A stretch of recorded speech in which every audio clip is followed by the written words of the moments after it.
Bem-vindos ao quarto episódio do Palavra d'Alho, esse canto da internet onde a língua portuguesa vem arejar, o sarcasmo tira a gravata e a realidade leva umas palmadas pedagógicas. Hoje vamos passear por 3 cenários muito nossos, as obras milagrosas das autarquias, o amor em promoção no dia de São Valentim e as lideranças, das inspiradoras às tóxicas, passando pelos mansos que chegaram a chefes sem nunca terem aprendido a liderar.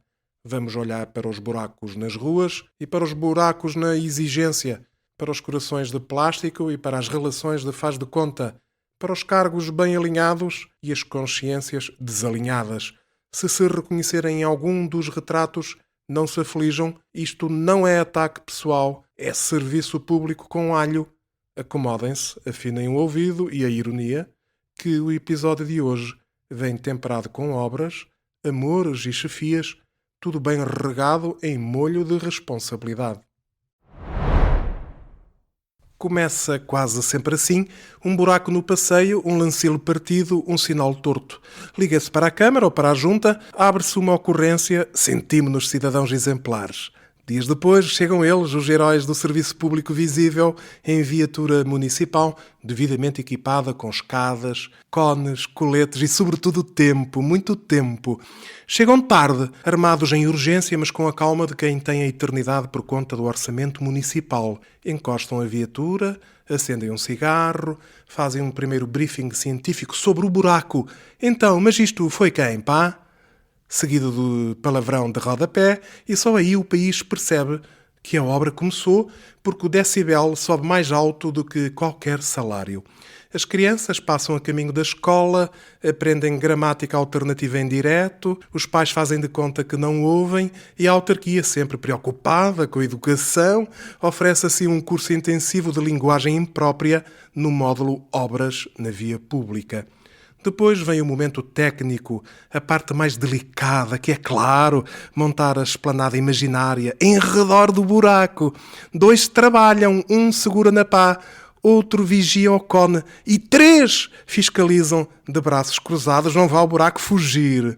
A operação é complexa, meia hora para descarregar uma ferramenta, outra meia hora para decidir se usa a ferramenta ou se chama os tipos do alcatrão, que isto não é connosco.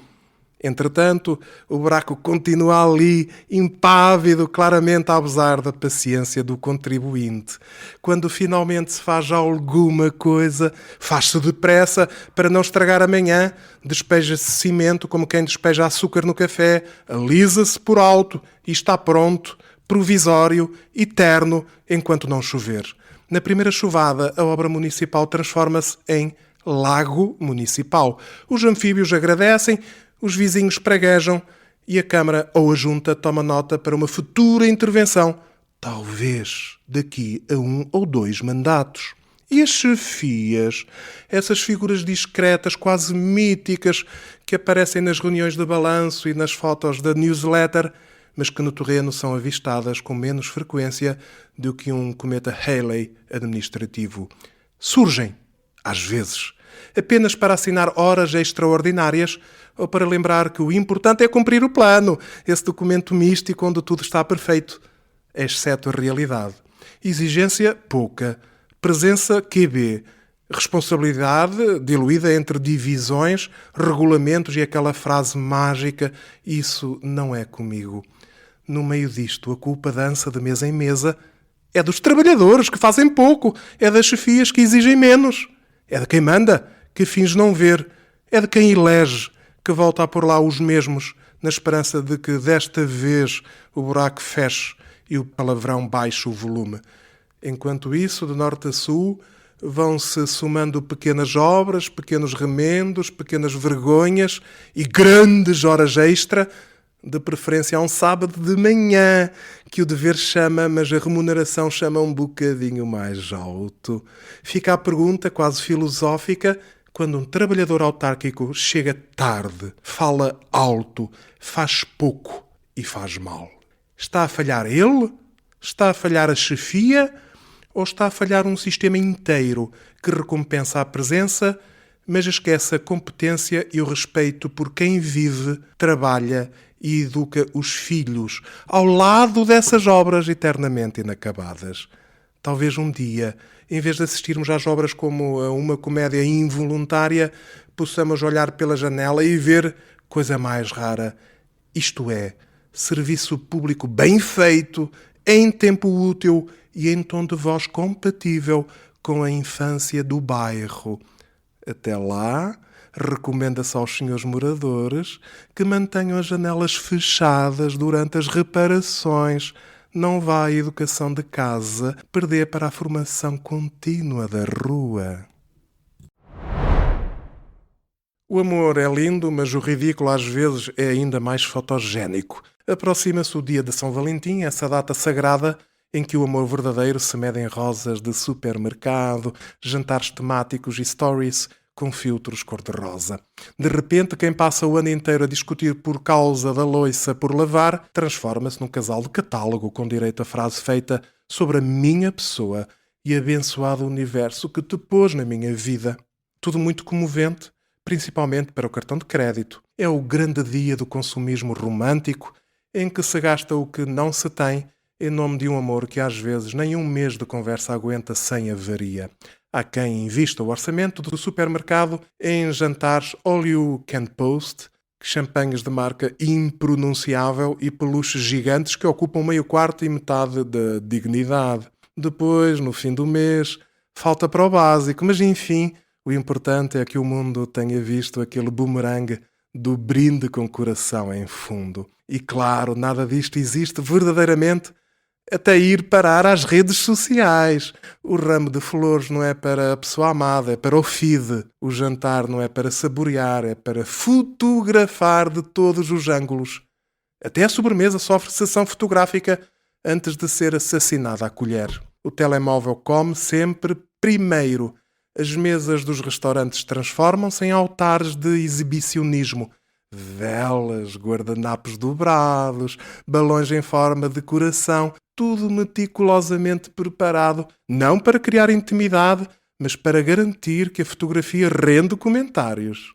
Há quem passe mais tempo a escolher o filtro do que a olhar nos olhos de quem tem à frente. O amor moderno mede-se em gostos, partilhas e que inveja amiga, enquanto a conversa verdadeira fica esquecida por baixo da decoração temática.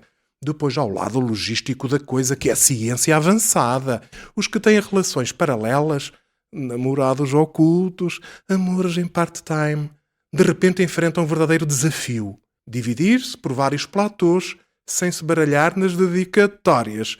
Um jantar na véspera, outro no próprio dia, desculpa, estou cheio de trabalho, estrategicamente colocado, mais já sabes que não ligo a datas, para despachar quem não calhou no sorteio principal.